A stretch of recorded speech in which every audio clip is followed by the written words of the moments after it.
হ্যাঁ, ছোট্ট বন্ধুরা, আমি এসে গেছি অসিত লাহিড়ী, তোমাদের গল্প দাদু। আজকে আমি আবার সেই ঘনাদার গল্প নিয়েই তোমাদের কাছে আবার এলাম। ঘনাদার আগের অনেকগুলো গল্প বলেছি, তোমাদের 6টা গল্প ঘনাদার শোনানো হয়েছে। মশা, পোকা, নুড়ি, কাঁচ, মাছ এবং টুপি। আজকে 7ম গল্পটা বলবো। গল্পটার নাম হচ্ছে ছড়ি। যাই হোক, গল্প তো আমি বলবো, কিন্তু সেই গল্প শোনার পর তোমরা অবশ্যই লাইক দেবে, তোমাদের কমেন্টস থাকলে কমেন্টস জানাবে, এবং আমার এই ছোট্ট ইউটিউব চ্যানেল 12 মাসে 13 পর্ব এটাতে সাবস্ক্রাইব করবে। তাতে কি আমার আরো আমি নতুন নতুন গল্প শোনানোর উৎসাহটা পাবো। আর অবশ্যই শেয়ার করতে ভুলবে না। তা যাই হোক, সমস্ত কিছু বলার পরে এবার আমি আসল এতে চলে যাই, কথায় চলে যাই এবং গল্প শুরু শুরু করি। ছড়ি। ফন্দিটা ভালোই আঁটা হয়েছিল ঘনদাকে জব্দ করার ফন্দি। রোজ রোজ তিনি আমাদের মাথায় আসার গল্পে চাঁটা মেরে যাবেন, আর আমার মুখ বুঝে শেষ হয়ে যাব, সেটি আর হচ্ছে না। এবার তার উপরেও টেক্কা দেওয়া যায়। ঘনদা তখনও এসে পৌঁছননি। ইতিমধ্যে চর পাঠিয়ে খবর নেওয়া হয়েছে যে সন্ধেবেলা নেকের ধারে বেড়ানোর সেরে তিনি এই সবেমাত্র মেষের গলির মুখে দেখা দিয়েছেন। সিঁড়িতে তার পায়ের শব্দ শোনার সঙ্গে সঙ্গেই আমরা বেশ তন্ময় হয়ে যে যার জায়গায় বসে পড়লাম। গণদা যখন ঘরে ঢুকলেন, তখন আমরা রুদ্র নিঃশ্বাসে সবাই শুনছি, আর গৌর বলে যাচ্ছে, যেদিকে তাকাই শুধু সাদা বড়, সাদা আকাশ, সাদা সব কিছু। আর ঠিক আমার পেছনে সেই সাদা ভাল্লুক, সাক্ষাৎ জমের মতন পেছনে দুপায়ে ভর দিয়ে আমার উপর ঝাঁপিয়ে পড়তে আসছে। ঘনদা যে ঘরে ঢুকেছেন আর চোখে সবাই দেখে নিলেও বাইরে একেবারে কেউ টের পায়নি এমন ভান করে রইল। ঘনদার মুখখানা সত্যি তখন দেখার মতো। এমন অবস্থায় আগে কখনো বেকায়দায় পড়েননি। চিরকাল সবার মধ্যমণি যাকে বসাই যার অভ্যেস, আজ তার প্রতি কারো কোনো ভ্রুক্ষেপ নেই।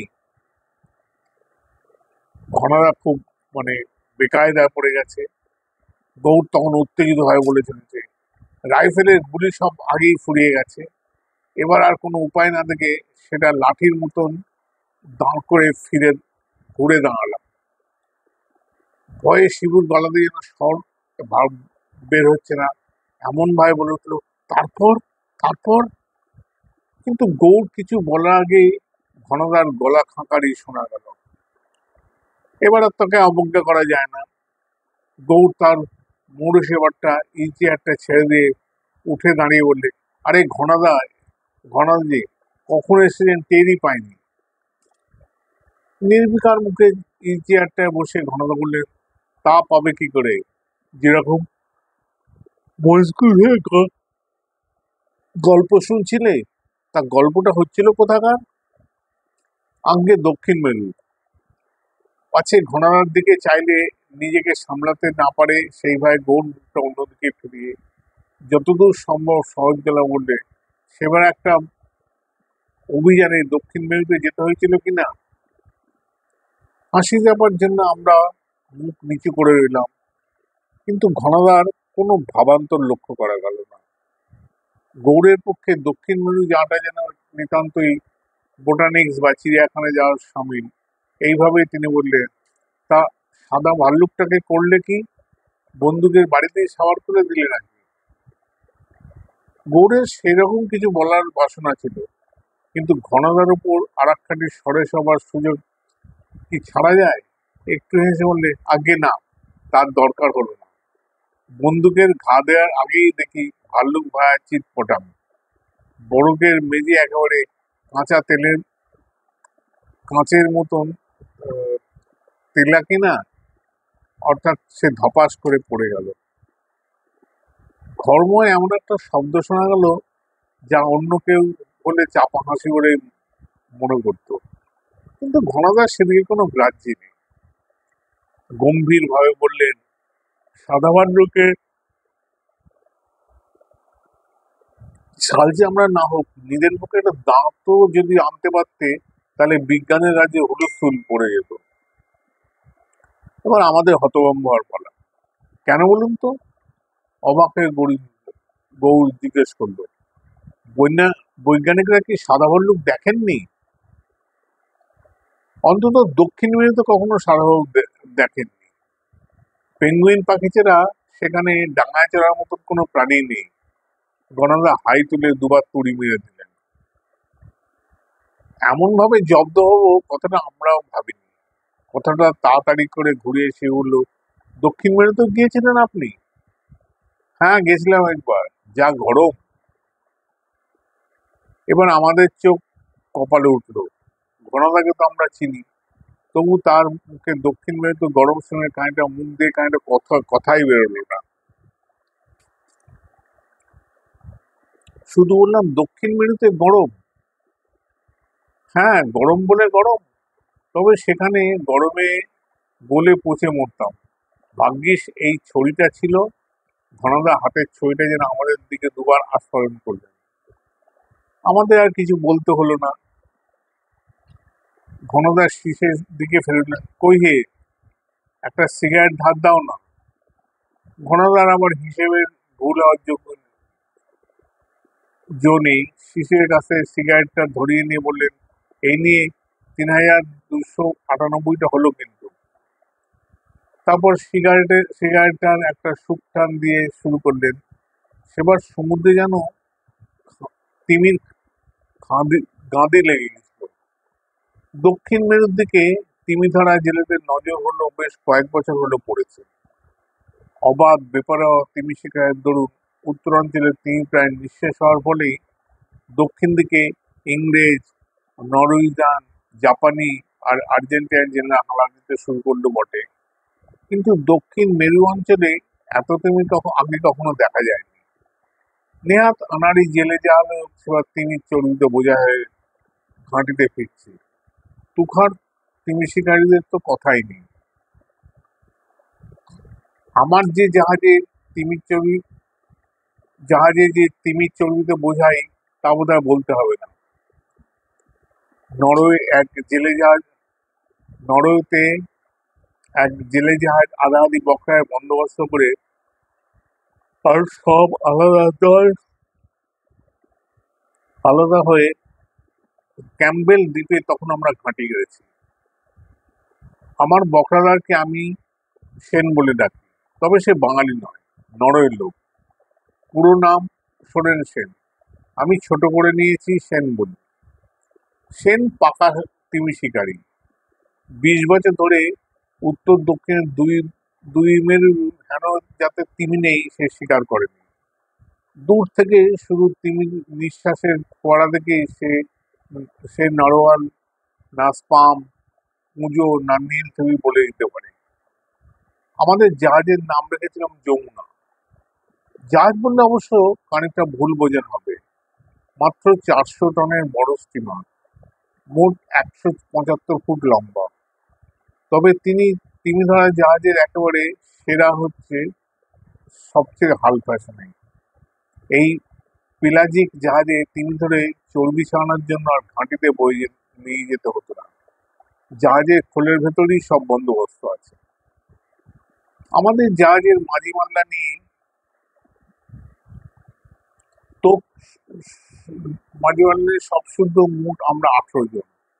সেন জাহাজের কাকের বাসা অর্থাৎ মাস্তুলের ওপরের পাহারা মাচায় দূরবীন ধরে তিমির সন্ধান করে, আর আমি হারপুন ছোঁড়া কামান চালাই। আমাদের জাহাজে সম্পূর্ণ আধুনিক সেভেন ফাইন হারপুন কামান বসানো আছে। তা থেকে ৪-৫ ফুট লম্বা ১৬ ওজনের হারপিন বিদ্যুৎ করবে তিমিরের শরীরের গায়ে গিয়ে বেঁধে, আর সে হারপুনের মাথায় আবার ছোট বোমা বাঁধা। ঠিক মতন তাক করতে পারলেই তিমির গায়ে বেঁধার ৩ সেকেন্ডের মধ্যেই সে বোমা ফেটে গিয়ে তিমিকে কাবু করে ফেলবে। ডিসেম্বরের শেষ মাস, তিমি ধরার মরশুম প্রায় শেষ হয়ে এসছে। আর কিছুদিন হবে আমাদের জাহাজ তিমির চর্বির ভারে ডুবুডুবু। যা চর্বি আমরা পেয়েছি তাতে বছর ৩ দুহাতে খরচ করেও রাজার হাটে বসে বসে আমরা কাটাতে পারবো। তাই রোজই ফেরার জন্য পেরাপেরি করে, কিন্তু আমি কিছুতেই রাজি নই।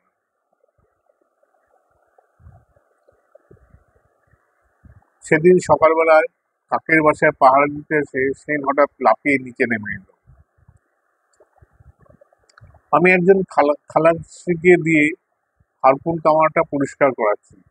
সেনকে দেখি অবাক হলাম, নেমে এলেই যে বড়, এইটুকুর মধ্যে বড় কোনো শিকার যদি ফসকে যায়। সেন বলল, ফসকে গেলেই ক্ষতি কি? সেনের মুখ বেশ বিরক্ত। আর শিকার গাঁথলে মাল কোথায় রাখবে বলতে পারো? জাহাজে কি আর জায়গা আছে? সেনের বিরক্তি দেখে আমি একটু হেসে ফেললাম। আমি যে শিকারের সন্ধান করছি তার মাল রাখবার যথেষ্ট জায়গা এখনো জাহাজে আছে, আর সেই মালের কাছে তোমার জাহাজ ভর্তি চর্বি নেয়াদি তুচ্ছ। সেন খানিকটা অবাক হয়ে আমার দিকে তাকিয়ে বলল, তার মানে তুমি এখনো অ্যাম্বারশিপ অ্যাম্বারগ্রিসের আশায় আছো? আমাদের মুখের ভাব থেকে ঘনদা গল্প থামিয়ে একটু করুণার সঙ্গে জিজ্ঞেস করলেন, অ্যাম্বারগ্রিস কাকে বলে জানো না মনি? আমরা মাথা নাড়লাম।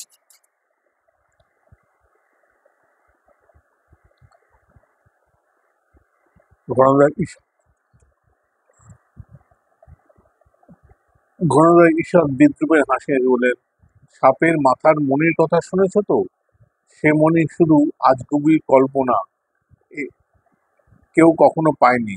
কিন্তু অ্যাম্বারগ্রিস হলো তিমির মাথায় নয়, পেটের সত্যিকার মনি।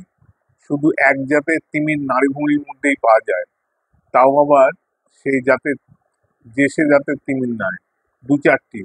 তিমির পেট থেকে সারা সমুদ্রের জলে আর সমুদ্রের ধারে পলিতে অনেক সময় হালকা নুড়ির মতন কালচে ধোঁয়াটে রঙের অ্যাম্বারশিক পাওয়া যায়।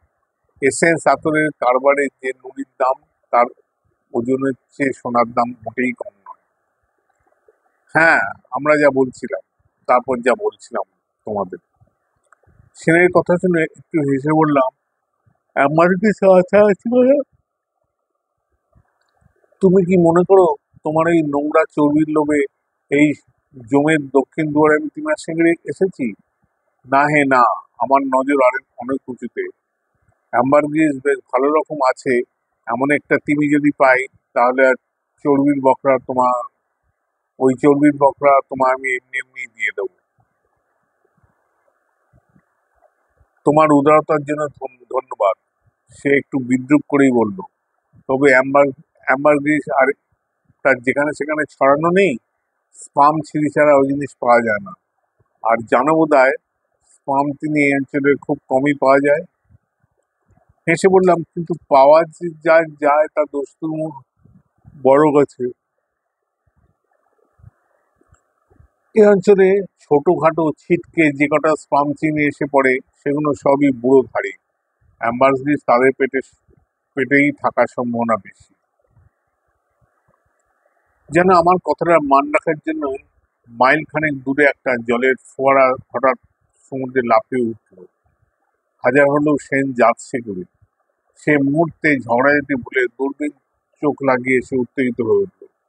তিমি, স্পাম তিমি, সমুদ্রের দেবতা তোমার কথা শুনেছেন দাস, আর ভাবনা নেই।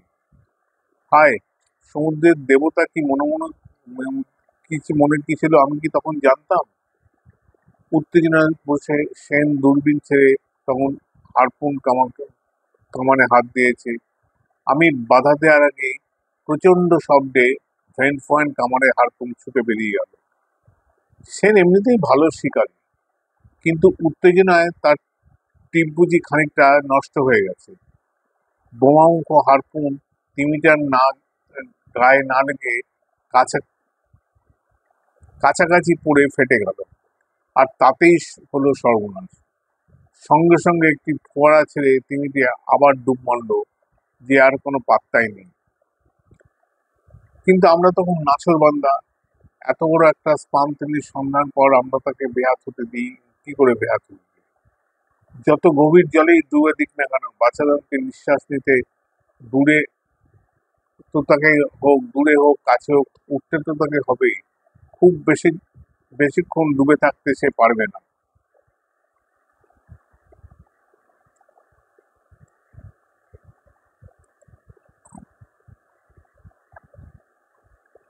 ডুবের কারণ আমাদের হারপুনের হুমকিতে ভালো করে নিঃশ্বাস নেবার ফুরসুত আর মেলেনি। তিমিরা নিঃশ্বাস নেওয়ার পর বহুক্ষণ ডুবে থাকতে পারে বটে, কিন্তু পুরোপুরি দম নেওয়া তাদের একবারে সারা হয় না। জল থেকে এসে জল থেকে হাওয়া এসে তারা বার কয়েক ফোয়ারা ছেড়ে নিঃশ্বাস নিয়ে তবে আবার অনেকক্ষণের জন্য ডুব মারে।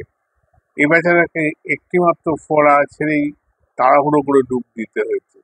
সুতরাং সাধারণ অবস্থায় মিনিট ৪৫ ডুবে থাকা সম্ভব হলে এখন মিনিট ১০-১৫ বেশি জলের তলায় সে থাকতে পারবে না। সেনকে কাকের বাসায় পাঠিয়ে হারপুন ক্যামেরা ধরে আমি সজাগ হয়ে রইলাম।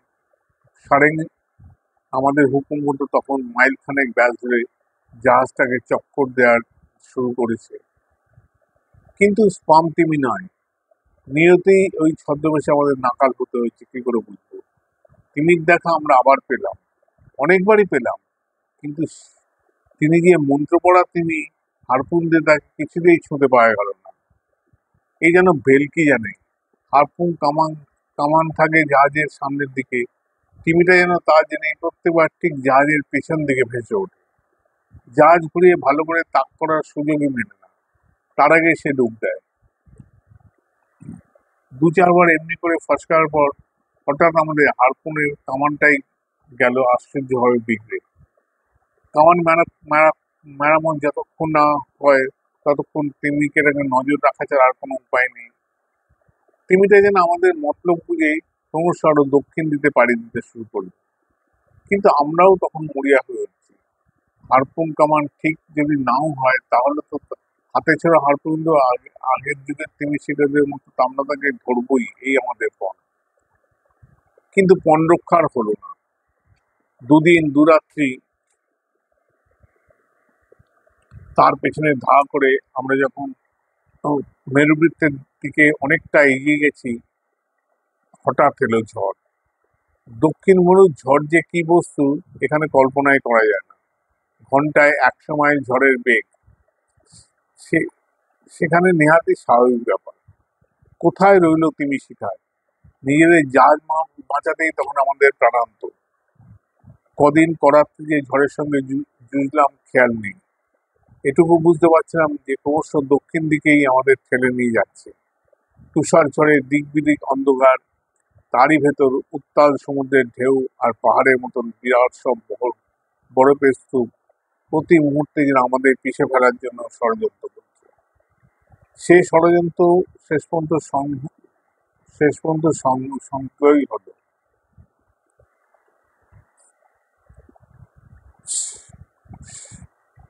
কদিন ঝড়ের সঙ্গে অবিরাম যুদ্ধের শেষে বিরাট এক বরফের পাহাড়ের সঙ্গে ধাক্কা লেগে আমাদের জাহাজ ফেটে চৌচির হয়ে গেল। তারপর যে কি হয়েছে, কি করেছি কিছুই মনে নেই। জ্ঞান যখন এলো তখন দেখি এক বিরাট তুষার প্রান্তরের ওপর পড়ে আছে। চোখ মেলতেই মনে হলো কেতাদুরস্ত ভাবে ডিনার স্যুটের সাদা শার্ট, কালো শার্ট পরা কজন ভদ্রলোক যেন আমাকে নিবিষ্ট মনে দেখছে। চোখের ঘোর একটু কাটবার পরে বুঝলাম কোট পরা ভদ্রলোক নয়, সেগুলো পেঙ্গুইন পাখি। পেঙ্গুইনরা এই তুষার রাজ্যে মানুষ কখনো দেখেনি। ভয় না পেয়ে তারা নিজেদের ভাষায় আমাদের সম্বন্ধে খোলাখুলি ভাবে আলোচনা শুরু করে দিয়েছে। উঠে বসে চারিদিকে তাকালাম। আমাদের জাহাজের নানা টুকরোর তুষারময় তীরের উপর চারিদিকে ছড়ানো। বুঝলাম একই ঢেউয়ের মাথায় ভাঙা জাহাজের টুকরোর সঙ্গে আমি এই তুষার উপকূলে এসে পৌঁছেছি। পেঙ্গুইনের কথা তো আগেই শুনেছি। এখানে তাদের আস্তানা দেখে মনে হলো রসদ্বীপের কাছাকাছি কোনো জায়গায় আছি। এই জাতের পেঙ্গুইনই এই অঞ্চলেই শীতের আগে ডিম থেকে বাচ্চা ফুটিয়ে বড় করতে আসে। কিন্তু আমি ছাড়া জাহাজে আর কেউ কি রক্ষা পায়নি? চারিধারে অনেক দূর পর্যন্ত খুঁজলাম, জীবিত হোক বা জীবিত দূরে থাক, কোনো মানুষের মৃতদেহ একটা দেখতে পেলাম না। দেখবার আশা করাই অবশ্য ভুল। তুষার ঝড়ে জাহাজ পরে যদি কেউ বেঁচে থাকে, এখানকার সমুদ্রের হিংস্র গ্রাম স্ত্রীর কবল থেকে তার রক্ষা পাওয়া অসম্ভব। এদিকে সমুদ্রের নেকড়ের পালের মতন ঝাঁকে ঝাঁকে তারা এদিকে সমুদ্রের নেকড়ের পালের মতন ঝাঁকে ঝাঁকে তারা ঘুরে বেড়ায়। তাদের নজরে পড়লে বিরাট নীল তিমি থেকে অক্টোপাস আর সিল কারো পর্যন্ত রক্ষে নেই। হাঙরের চেয়ে তারা অনেক বেশি বুদ্ধি ধরে।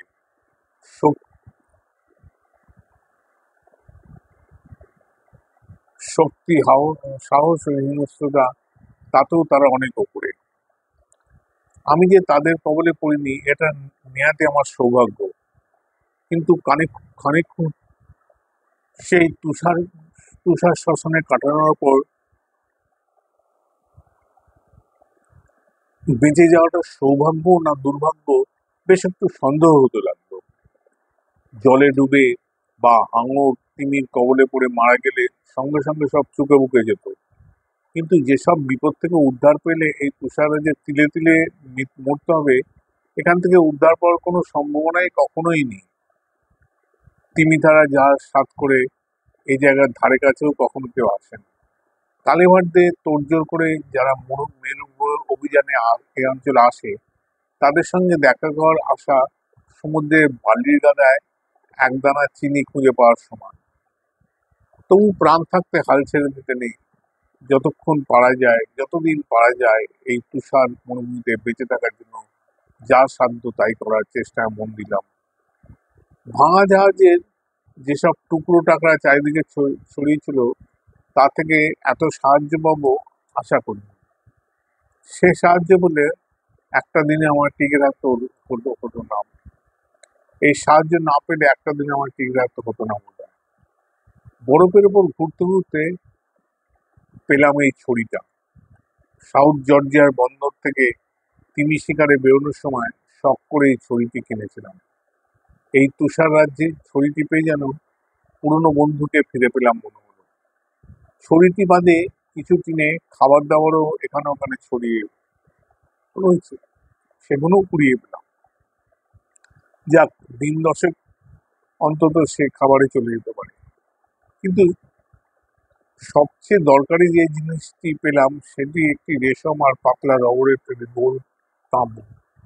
এই গোটা তাঁবুটাই এমন হালকা যে পাকিয়ে কাঁধে ফেললে একটা আলোয়ানের চেয়ে বেশি ভারী লাগে না, কিন্তু ফাঁপিয়ে মাটিতে খাটলে জোনাচারের লোক অনায়াসে এর ভিতর রাত কাটতে পারে।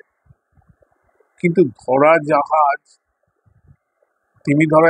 বিগ্রহে যদি দক্ষিণ মেরুতে কোনো দ্বীপে শীতকালটা কাটাতে হয়, সেই জন্যই এই তাঁবুটা দেশ থেকে বিশেষ অর্ডার দিয়ে করিয়ে আনা হয়েছিল। সেটা যে দক্ষিণ মেরুর রাজ্যেই কাজে লাগবে সে তো আমরা ভাবতে পারিনি।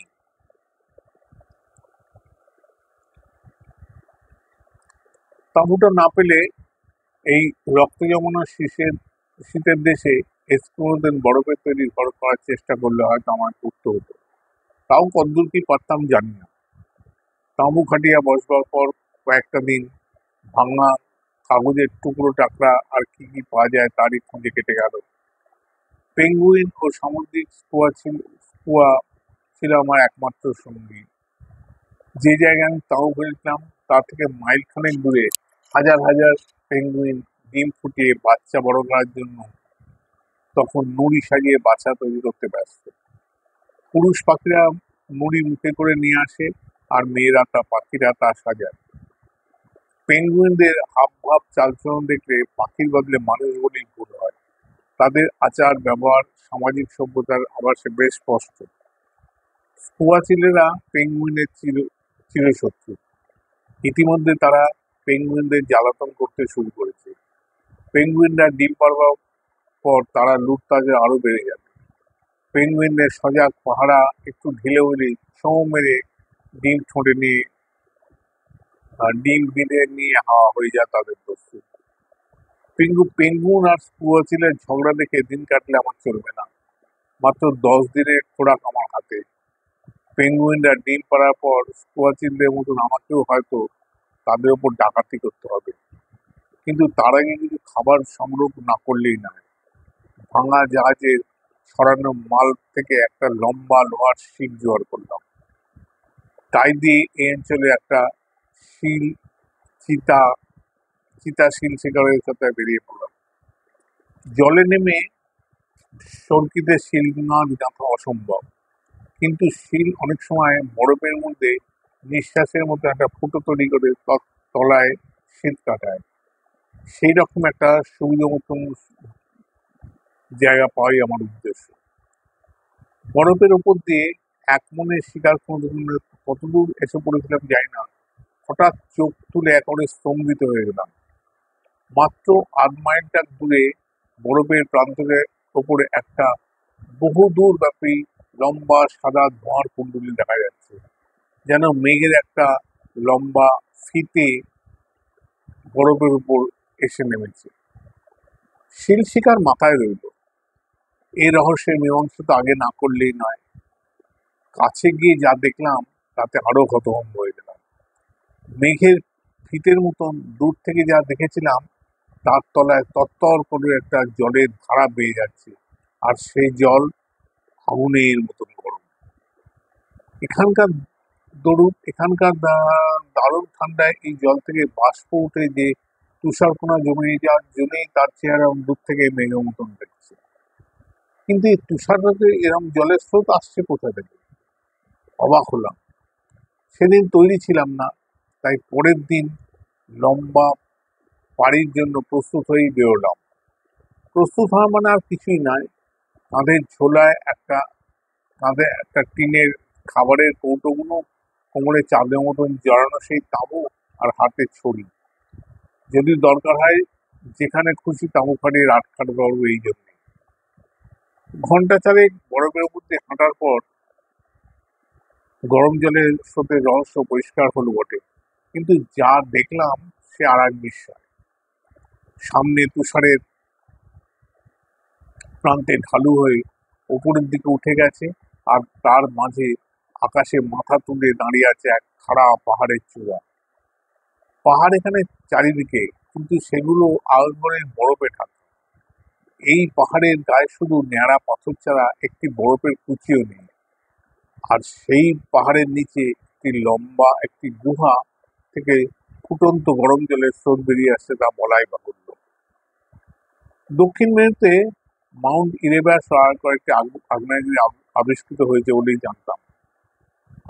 আমি কি তাহলে ভাগ্যক্রমে এই দুটির চেয়েও আশ্চর্য আরেকটি আগ্নেয়গিরি আবিষ্কার করেছি? আনন্দের সঙ্গে দুঃখও হলে এই মনে যে এই আবিষ্কারের কথা পৃথিবীর কেউ জানতে পারবো না। এই তুষার রাজ্যে এই আবিষ্কার আমারই সঙ্গে শেষ হয়ে যাবে। তবু আগ্নেয়গিরির সন্ধান না করে তো না নিয়ে ফিরতে পারি না। সামনের দিকে পাহাড় অত্যন্ত খাড়াই, ডান দিকে পাহাড় কিছুটা ঢালু দেখে সেই দিকে উঠতে আরম্ভ করলাম। উপরে গিয়ে যখন পৌঁছলাম তখন দক্ষিণ মেরুর এই সময়কার ছোট রাত শুরু হয়ে গেছে। সন্তর্পণে কিছু দূর যেতেই আগ্নেয়গিরির বিরাট মুখটার প্রান্ত দেখা গেল। সাধারণ আগ্নেয়গিরির চেয়ে এই পাহাড়ের হাঁ অনেক বেশি প্রকাণ্ড, কিন্তু ঠিক মুখটার কাছে ওটা কি প্রাণী? দক্ষিণ মেরুতে পেঙ্গুইন ছাড়া ডাঙায় চড়বার মতো কোনো প্রাণীই তো নেই জানি। বিশাল প্রাণীটা তাহলে কোথা থেকে এলো? আবছা অন্ধ করে সেদিকে সেখানে প্রকাণ্ড একটা পাখি বলেই মনে হচ্ছিল। কিন্তু এত বড় আকারের পাখি কি এখানে থাকতে পারে? দক্ষিণ মেরুর সম্রাট পেঙ্গুইন সব থেকে বড় পাখি, কিন্তু সে পাখি তো এত বিশাল হতে পারে না। তাছাড়া এরকম পাখি একলা ওই পাহাড়ের চূড়ে আসবে কি করে? ভালো করে একটু খোঁজ নেওয়ার জন্য সন্তর্পণে যেই একটু এগিয়েছি, অমনি সেই বিরাট পাখিটা মুখ ফিরিয়ে একটা চিৎকার করে উঠল। কোনো মুহূর্তে হঠাৎ চমকামার দরুন হোক বা তলার পাথর সরে গিয়ে হোক, যে সশব্দে আগ্নেয়গিরির মুখটা গড়িয়ে পড়ল, তাতে লাফ দিয়ে তাকে ধরতে গিয়ে দেখলাম আমি সবেগে নিচে গড়িয়ে যাচ্ছি। একেবারে নিচে এসে গড়িয়ে পড়ার পর যখন খুব বেশি না হলেও আর এক দিক দিয়ে অবস্থা যা হলো তা বর্ণনা করা যায় না। দারুণ গ্রীষ্মের দিনে দার্জিলিং থেকে শিলিগুড়ি নামলে যে হয়, তার কাছে কিছুই নয়। পাহাড়ের ওপর ছিল দক্ষিণ মেরু দুরন্ত শীত, আর পাহাড়ের এই গহ্বরের তলে একেবারে আফ্রিকার কঙ্গোর জঙ্গলের মতো ভ্যাপসা গরম। সমস্ত শরীর জ্বলে গিয়ে যেন দম বন্ধ হয়ে যায় জোড়া। তার জন্য এই গহ্বরে পড়তে হলো। সেও উঠে বসে আমার দিকে তাকিয়ে আছে। বিরাট কোনো অজানা পাখি নয়, সে আমারই বন্ধু সেন। সেনের মুখে সমুদ্র থেকে উদ্ধার পাওয়া আর পাখি সাজার বৃত্তান্ত শুনলাম। আমার মতো সমুদ্রের ঢেউ তাকেও তুষার তীরের উপর ফেলে দেয়, কিন্তু আমার মতন রবারের তাঁবুর সুবিধে না থাকায় শীতে বাঁচানোর জন্য সে কয়েকটা পেঙ্গুন পাখি মেরে তাদের চামড়া পালক গায়ে তাকে আঁটতে হয়। তারপর গরম জলের স্রোত দেখেই আমারই মতন কৌতূহল সে পাহাড়ের সন্ধান আসে। অন্য সময় হলে এই গল্প হয়তো উপভোগ করতাম, কিন্তু গরমে, দারুণ গরমে যখন প্রাণ যাওয়ার উপর, তখন কিছুতেই অন্য কিছুতে কি মন যায়? দুদিন দুরাত সেই আগ্নেয়গিরির খোল থেকে বেরোনো আপ্রাণ চেষ্টা করলাম, কিন্তু কোনো ফল হলো না। চারধারে পাথরের দেয়ালে কত কয়েকটা ঢালু হলেও এমন উল্টো ভাবে খাঁজগুলো কাটা যে তাতে গড়িয়ে পড়া সহজ হলেও ওটা একেবারে অসম্ভব। ইতিমধ্যে আগ্নেয়গিরির গরম জলের স্রোতের রহস্য আমরা বুঝে ফেলেছি। যে খোলের ভেতর আমরা পড়েছি তার দুদিকে ছোট ছোট ফোঁকর আছে। একদিকে ফোঁকর দিয়ে বাইরের তুষার এসে ভেতরে মাঝখানে একটা কড়াইয়ের মতন গর্তে জমা হয়, আর নিচে গায়ে প্রচন্ড উত্তাপে তা ফুটে উঠছে। আর সেই ফুটন্ত জল আর একদিকে ফুটো ফোঁকর দিয়ে স্রোত হয়ে বেরিয়ে যাচ্ছে। একমাত্র নামমাত্র একেবারে সেদ্ধ হওয়ার ভয় না থাকলে সেই জলের সঙ্গেই বেরোনোর চেষ্টা করতে আমরা পারতাম, কিন্তু তার তো কোনো উপায় নেই। এদিকে প্রচন্ড গরমে মারা যাওয়ার আগেই আমাদের পাগল হওয়ার অবস্থা। আগ্নেয়গিরিটা এখনো একরকম ঘুমন্ত বলা চলে। স্রোতের জলকে ফুটিয়ে তোলা ছাড়া আর কোনো উপদ্রব এখনো দেখা যায়নি, কিন্তু দেখা দিতে কতক্ষণ? বাইরে তুষার প্রান্তরে থাকলেও খুব বেশি দিন আমরা বেঁচে থাকতে পারতাম জানি, কতদিন আমরা বেঁচে থাকতে পারতাম জানি না, কিন্তু এই বদ্ধ গুহার চেয়ে সে অনেক ভালো। দুদিন দুরাত ধরে এই গহ্বর থেকে ব্যর্থ চেষ্টায় হয়রান হয়ে সেনকে সেই কথা বলতে সে রাগের মাথায় ছড়িটা যেই গহ্বরের মেঝেতে ঠুকেছি, অমনি এক ভয়ঙ্কর আশ্চর্য কাণ্ড ঘটে গেল। দমকলের মুখ দিয়ে যেমন তোড়ে জল বেরোয়, আমার ছড়ির ডগার মেঝের ডগাটা ফুটো হয়ে তেমনি প্রকাণ্ড হয়ে 7টা ইঞ্জিনের শীষের মতন আওয়াজ করে ধোঁয়াটে গ্যাসের পিচকিরি আগ্নেয় মুখ ছাড়িয়ে লাফিয়ে উঠল। গ্যাসের সে পড়া থামে না। সেই গ্যাসের তোড়ায় সেই যাত্রায় বেঁচে গেলাম বলে ঘনাদা থামলেন। অবাক হইলাম, গ্যাসের তোড়ে বাঁচলেন কিরকম? একটু অনুকম্পার হাসি হেসে ঘনাদা বললেন, সেটা আর বুঝলে না? কোমরে যে তাঁবুটা ছিল সেটা খুলে ধরে গ্যাস ভর্তি করলাম, তারপর দুজনে সেই বেলুনের দুদিকে দড়ি ধরে নিজেদের বেঁধে হাওয়ায় ভেসে গুহা থেকে বেরিয়ে এলাম। সেই বেলুনেই সেই বেলুনেই দক্ষিণ মেরু থেকে দেশে পৌঁছলেন নাকি? গৌর গম্ভীর ভাবে জিজ্ঞেস করলেন। না, ও বেলুন আর কত দূর যাওয়া যায়? ঘনদা যেন একটু বিরক্ত হয়ে বললেন। সেই বেলুন থেকে গিয়ে পড়লাম একেবারে পাহাড়ের উপরে। সাধারণ পাহাড় সেটা না, বিরাট আইসবার্গ, অর্থাৎ বরফের পাহাড়। এই সময় পাহাড়ের এইসব পাহাড়ের বরফের পাহাড়ের ঝড়ের বেগে ক্রমশ উত্তর দিক থেকে ভেসে যেতে যেতে গলতে থাকে। আমাদের পাহাড়ে যেমন গলতে গলতে কোনো রকম দুজনের দাঁড়ানোর মতন ছোট হয়ে এসছে, তখন ভাগ্যক্রমে একটা তিমি ধরা জাহাজ সেখান দিয়ে যেতে যেতে আমাদের দেখতে পেয়ে আমাদের তুলে নেয়। আমরা ভাসতে ভাসতে যে ম্যাকোয়ারি দ্বীপ পর্যন্ত এসে পড়েছিলাম তা ভাবতেও পারিনি। ঘনদা গলা শেষ করে শিশিরের দিকে 3299তম সিগারেট ধার করার জন্য হাত বাড়ালেন। গৌর হঠাৎ বলল, ছড়িটা আপনি সাউথ জর্জিয়াতে কিনেছিলেন বললেন না? আমাদের পাড়ায় মৃত্য ব্রাদার্সও বোধহয় সেখান থেকে ছড়ি আমদানি করছে আজকাল। ঠিক এইরকম একটা ছড়ি সেখানে কটা দেখলাম জানো? ঘনাদার সিগারেট আর ধার করা হলো না। আমাদের দিকে বিশেষ করে গৌর দৃষ্টি অগ্নিদৃষ্টি বর্ষণ করে তিনি ঘর থেকে বেরিয়ে গেলেন। তা বন্ধুরা, এই হলো ঘনাদার গল্প ছড়ি। তা ঘনাদা দিনের পর দিন তো ওদের গুল দিয়ে বিভিন্ন গল্প বলে, তা আজকেও এই গল্প। যাই হোক, তোমাদের গল্প কেমন লাগলো জানাবে। তোমরা লাইক করবে, কমেন্টস দেবে, শেয়ার করবে। অবশ্যই আমার এই চ্যানেলকে সাবস্ক্রাইব করতে ভুলো না। রাখলাম, টাটা।